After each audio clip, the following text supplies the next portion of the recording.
Bonjour, la justice est-elle un droit pour tous? C'est la question qu'on s'est posée dans l'émission d'aujourd'hui. Et pour en parler, est avec nous Maître Fabien Bampilé. Bonsoir Maître. Bonsoir. Donc vous êtes secrétaire national chargé de communication de la NOGEC. La NOGEC, c'est la nouvelle génération pour l'émergence du Congo. C'est ça? Évidemment. Alors vous aurez l'occasion de nous expliquer plus en détail ce que c'est. On reviendra dessus tout à l'heure. On n'a pas que vous pour en parler. On aura aussi l'occasion d'échanger tout à l'heure avec Maître Koko Kayudi, donc qui est bâtonnier national du barreau de Kinshasa-Matete. Mais sur ce plateau, il y a aussi avec nous Francis Cheko. Bonsoir Francis. Bonsoir Tim Makanza. Alors vous, dans votre rubrique Racine, de quoi allez-vous nous parler aujourd'hui? Du CPRK. D'accord, qui est donc la prison de Makala. Exactement. Alors, tout de suite, on rentre dans le vif du sujet avec la première rubrique, Arrêt sur image.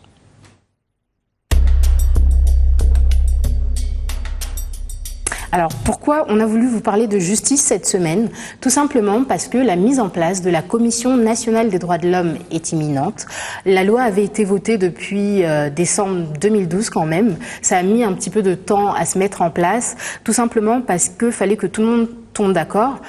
Cette fameuse commission doit avoir 9 membres en tout, et ces 9 membres doivent être choisis par l'Assemblée nationale.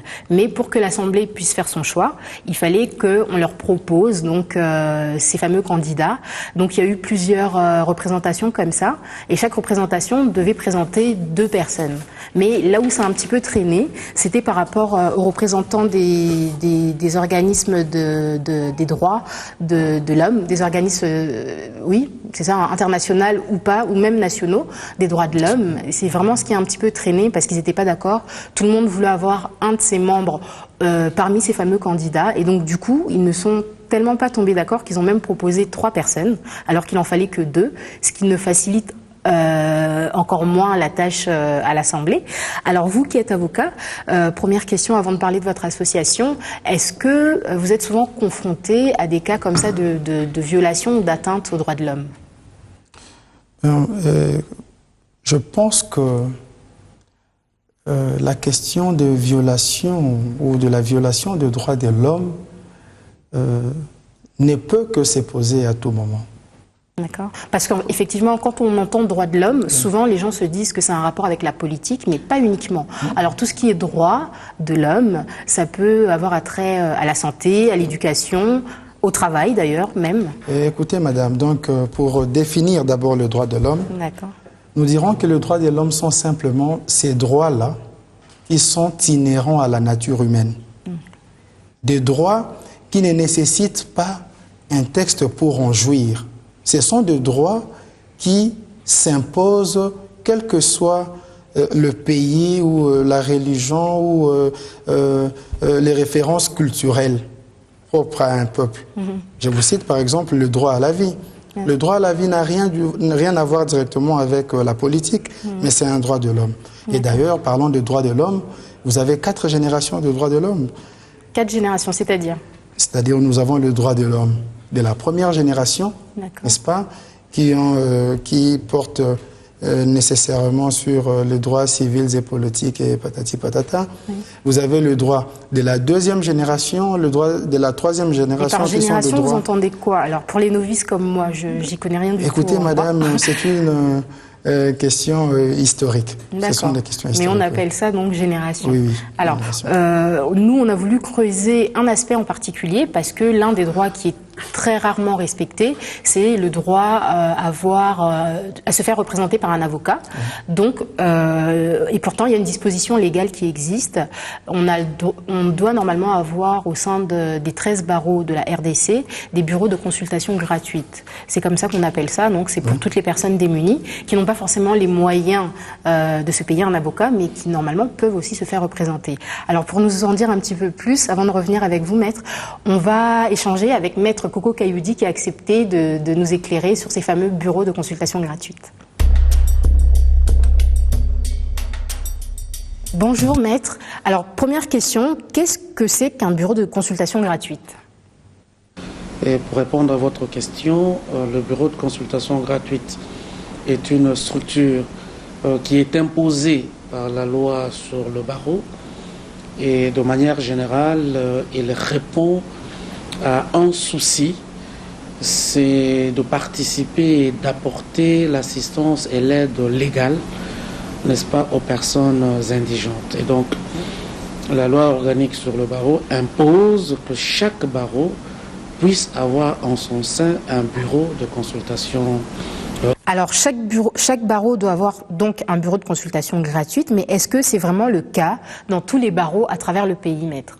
D'abord, c'est une obligation légale, et donc chaque barreau doit l'avoir. Maintenant, les questions de fonctionnement, les questions d'opérationnalisation, les questions d'animation relèvent naturellement du bâtonnier et du conseil de l'ordre qui sont tenus par la volonté de la loi de prendre les dispositions nécessaires pour faire fonctionner ce bureau.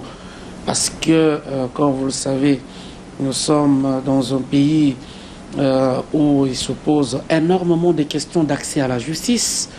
Nous sommes dans un pays où la justice, j'allais dire, impose un certain nombre de contraintes liées aux moyens qu'imposent les procédures. Et donc, il est évident que la majorité de la population ne dispose pas toujours des ressources nécessaires pour affronter la justice. Justement, la majorité de la population, comme vous le dites, ne dispose pas des ressources nécessaires, mais tellement ces bureaux sont très peu connus. Alors quel est l'intérêt réellement de ces bureaux pour peut-être motiver plus de personnes à faire appel à vous? Et donc, les bureaux des consultations gratuites sont, si vous voulez, des structures et des outils les plus indiqués pour permettre aux barreaux non seulement d'avoir la température, n'est-ce pas, en matière d'accès à la justice, mais surtout de pouvoir, conformément au serment que les avocats plaident, apporter, n'est-ce pas, l'assistance, la défense aux personnes vulnérables, aux personnes démunies, aux personnes qui ne disposent pas des moyens suffisants pour se présenter devant la justice. Alors, merci en tout cas, maître, d'avoir pris ce temps pour nous éclairer un petit peu par rapport à ces bureaux de consultation gratuites.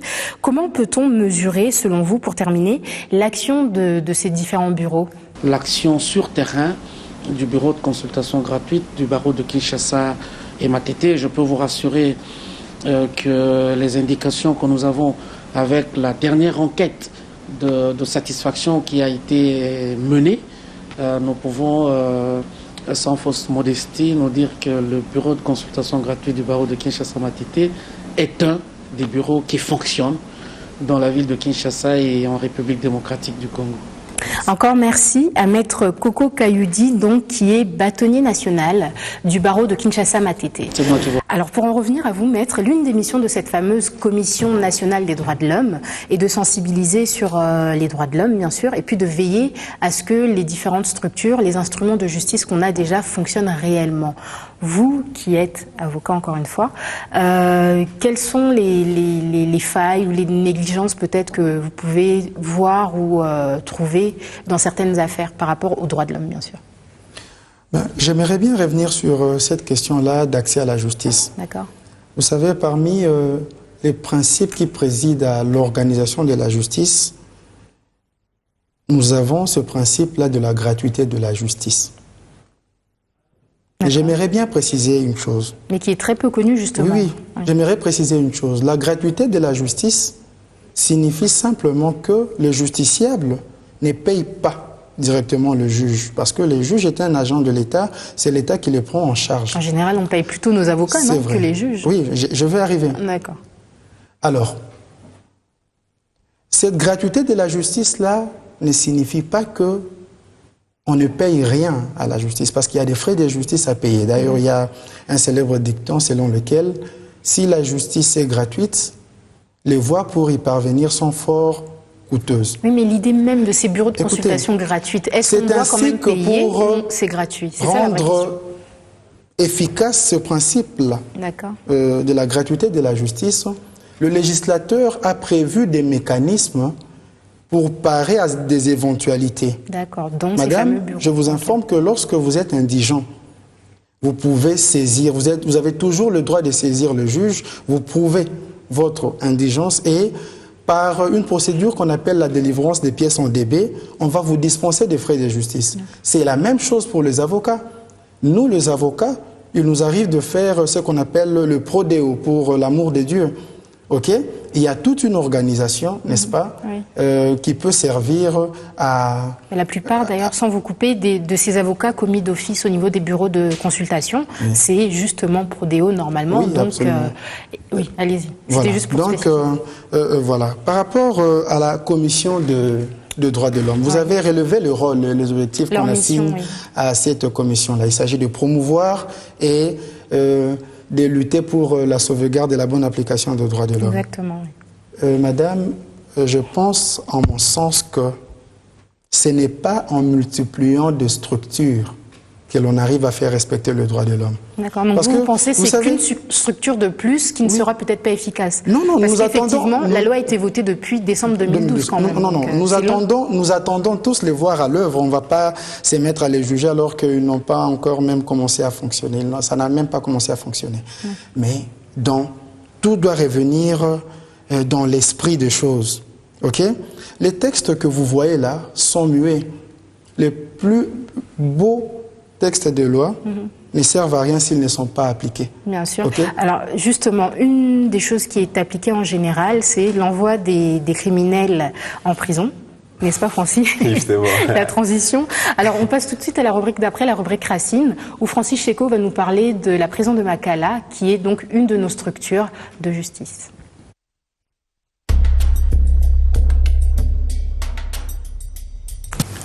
Alors Francis, qu'est-ce que vous pouvez nous apprendre sur ce fameux CPRK? Au fait, la prison de Makala, CPRK, a été construite en 1957.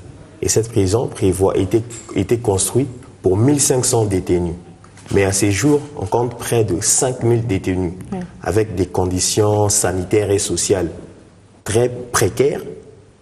Et certaines peines d'emprisonnement sont vraiment arbitraires, à telle enseigne que ça augmente même... C'est ce qui justifie le taux aussi élevé de prisonniers, alors peut-être? Oui, évidemment.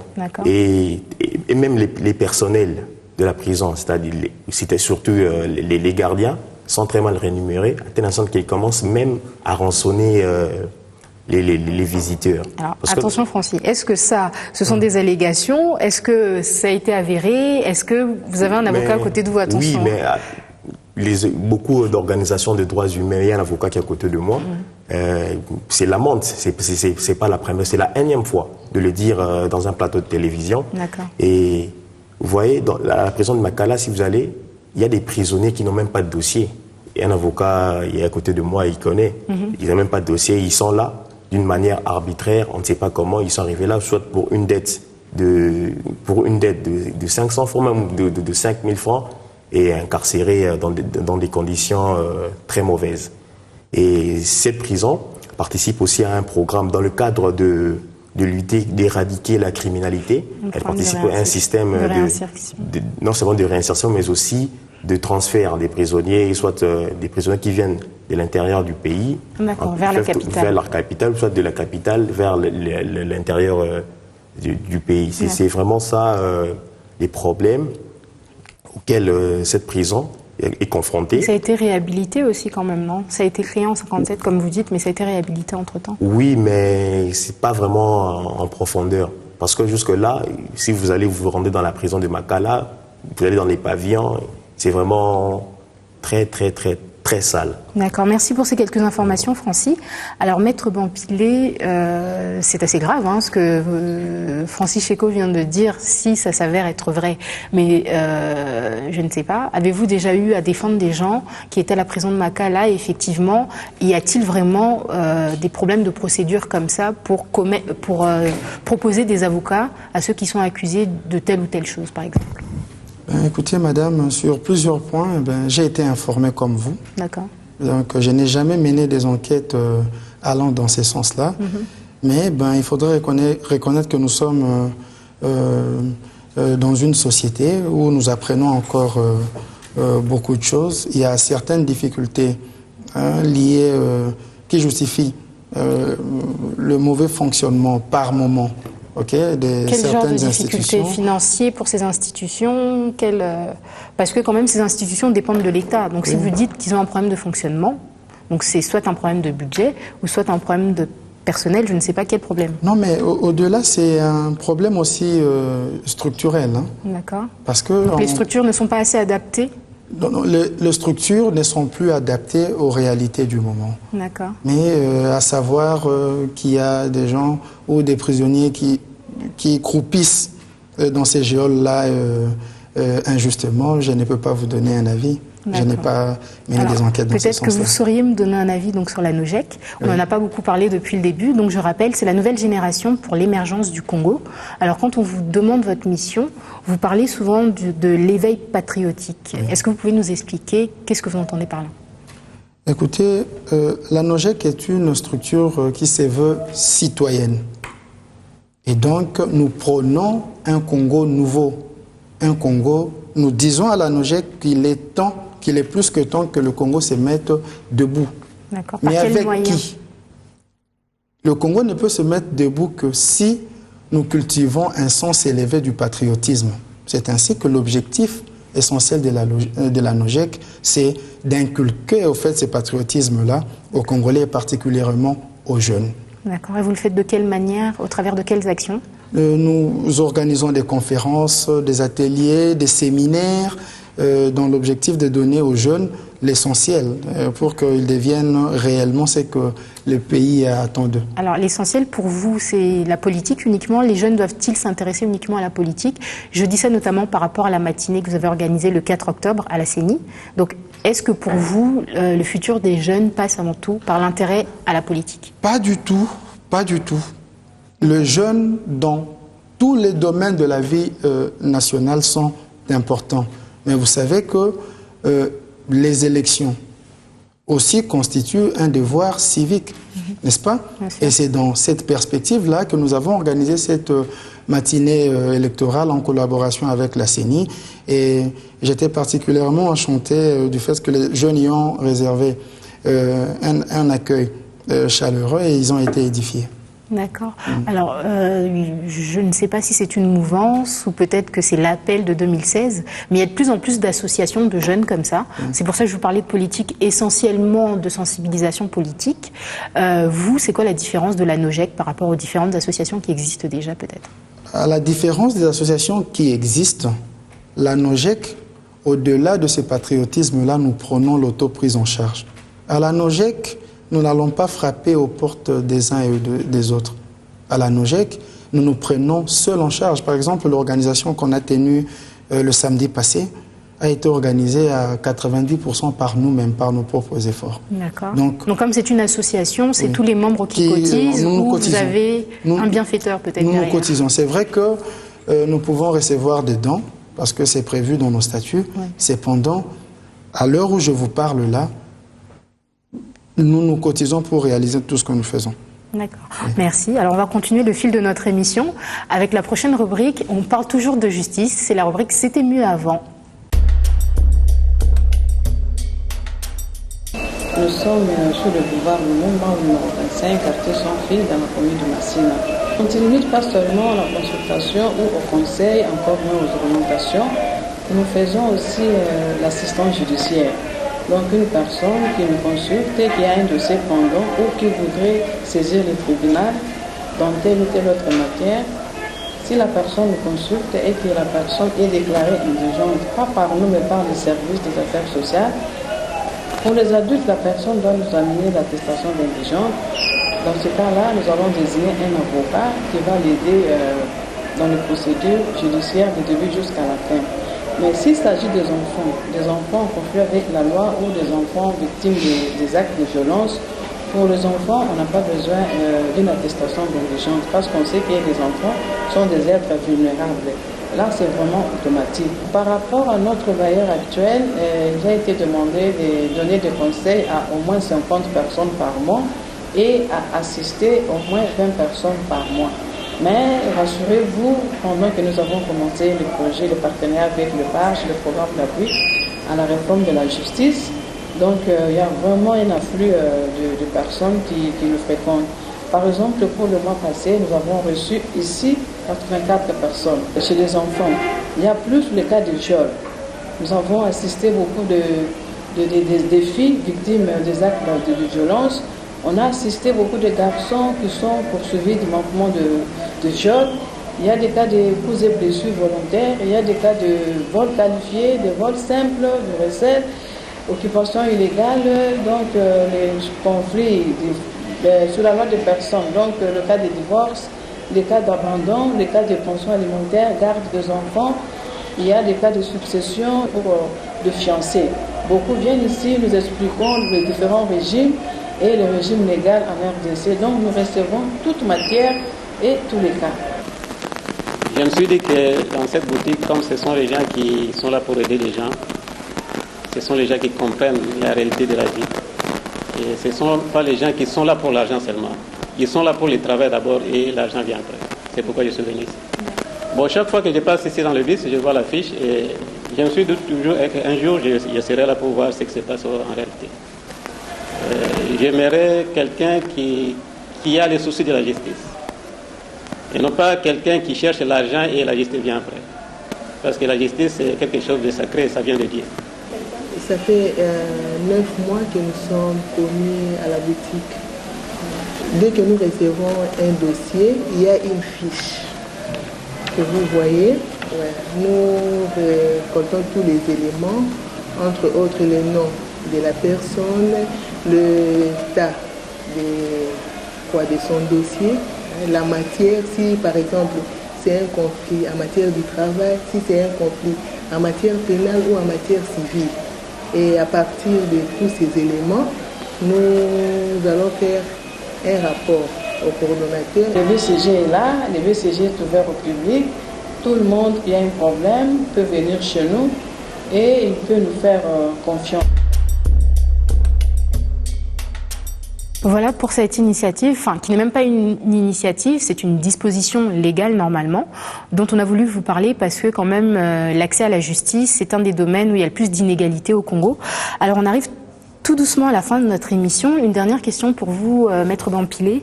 Au sein de cette association, alors il y a qui finalement? Il y a des jeunes bien sûr, mais des jeunes qui viennent d'où? Et qui font quoi? Et qui font quoi exactement. Écoutez, au sein de la NOGEC, nous accueillons tous les jeunes. Ils viennent de tous les horizons, des jeunes cadres universitaires, les jeunes désœuvrés, les sportifs, nous accueillons tout le monde. Au fait, pour nous, c'est de promouvoir aussi l'excellence de la jeunesse. Nous nous disons, quel que soit votre domaine, vous venez, on vous donne un coup de pouce. Par exemple, je dois vous parler de la solidarité NOGEC. À la NOGEC, nous nous cotisons et nous nous entraidons. D'accord. Justement, c'est quoi vos objectifs à court et à long terme? Alors à court terme, ça peut être cette entraide, mais c'est quoi exactement l'objectif de l'association? J'ai compris la mission, mais l'objectif en fait. Vous espérez arriver où avec l'association? Écoutez, si nous pouvons arriver, n'est-ce pas, à faire comprendre aux Congolais ce que le pays attend d'eux, le rôle qu'ils ont à jouer, le rôle ô combien important qu'ils ont à jouer dans le développement de ce pays, nous aurons atteint notre objectif. Donc vous comprenez que notre objectif est là. Nous sommes en train de lutter pour le mener à bon port. Faire comprendre aux jeunes qu'ils ont leur rôle à jouer au sein de ce pays. On doit sortir de cette façon de voir là qui consiste à croire que les jeunes Congolais n'est pas capables de mieux faire ou de bien faire. Ça va pas c'est mieux un jour à un parti politique. Oui, c'est pour ça que je parlais de l'appel de 2016 tout à l'heure, on ne sait jamais. Tous ces jeunes qui se structurent, on essaie de sensibiliser pour la politique, mais vraiment, est-ce que vous allez tous au bout de votre mission? Ça, c'est la vraie question. On espère en tout cas. Le temps est maître de tout. Parce qu'il y a beaucoup d'associations qui sont venues comme ça, et plus tard, ils sont mis en parti politique lorsqu'ils ont atteint le plus grand nombre, beaucoup de membres. Justement, et moi je représente la NOGEC. Ok, qui vivra verra. Donc vous représentez peut-être un futur parti politique. Merci Maître. Non, je plaisante. Merci Maître en tout cas d'avoir accepté notre invitation. Merci à vous Francis de nous avoir accompagnés.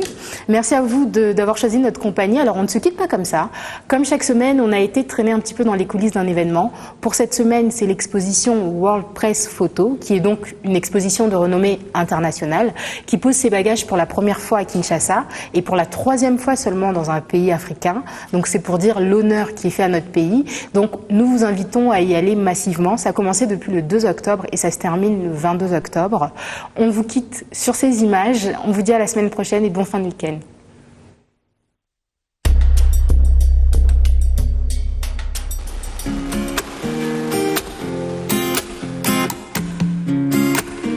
Écoutez, World Press Photo, c'est un peu l'équivalent du Festival de Cannes ou des Oscars pour la photo. En fait. Donc voilà, tout photographe international qui se vaut se doit de passer par ce concours international pour être reconnu quelque part.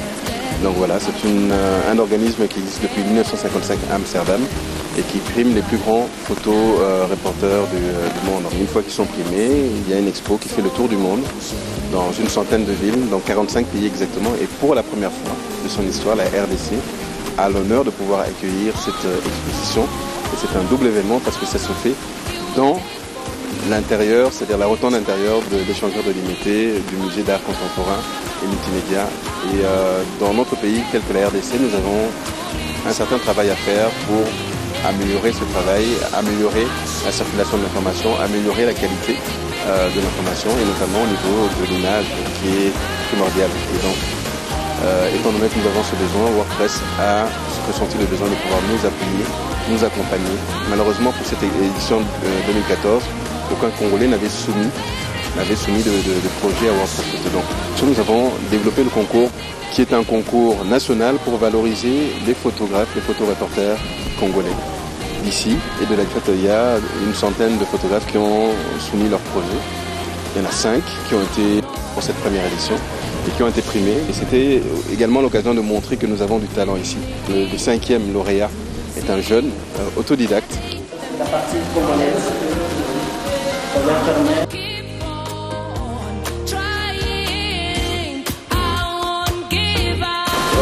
toutes les photos qui nous proviennent du niveau international. Les meilleurs photographes de l'année 2013, c'est l'Américain John Stanley qui a remporté le prix de la meilleure photo 2013 international. Ça parle en fait de l'identification des gens pendant des accidents. On peut les identifier. Cas où si on n'a pas trouvé les corps, on peut voir. Là, par exemple, en fait, c'est une photo sur lui-même qui était traitée à ce niveau. On a ajouté encore des autres niveaux pour vérifier. Cela a posé un grand dégât avec beaucoup de gens qui demandent. Il y a une activité, cet homme qui était parti sauver sa femme et tout ce qui demande ça montre aussi l'amour qu'il avait envers sa femme. En fait, ça, c'est un grand centre au niveau de Nairobi, au Kenya. Un centre qui est envié par des expatriés internationaux. Il y a des gens, 4 gars, qui avaient plaqué des bombes à l'intérieur. Et après, quand la police est intervenue, cela a causé le dégât, causé la mort à beaucoup de gens.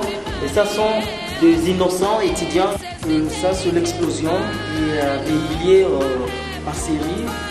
Les rebelles voulaient se révolter aussi contre le gouvernement syrien.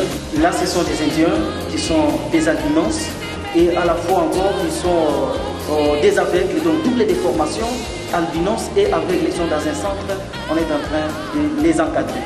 C'est l'acteur britannique de 36 ans qui a imité, en fait, qui a joué les scènes sur les 12 ans de l'esclavagisme. Et là, il avait joué le rôle d'un esclave et il a été sacré comme le meilleur acteur et le meilleur film de l'année 2013. Le musée, en fait, est là pour informer et former aussi. Nous savons que dans notre pays, surtout à Kinshasa, il y a beaucoup de photographes de toutes les conditions, professionnels, en herbe, jeunes talents. Nous avons voulu leur faire voir ce qui se fait ailleurs. La qualité de ce qui se fait ailleurs par des professionnels pour qu'eux puissent, pourquoi pas, imiter ou alors faire mieux qu'eux. Nous aimerions que la prochaine fois, qu'il y ait des Congolais qui participent et qui soient primés dans cette exposition.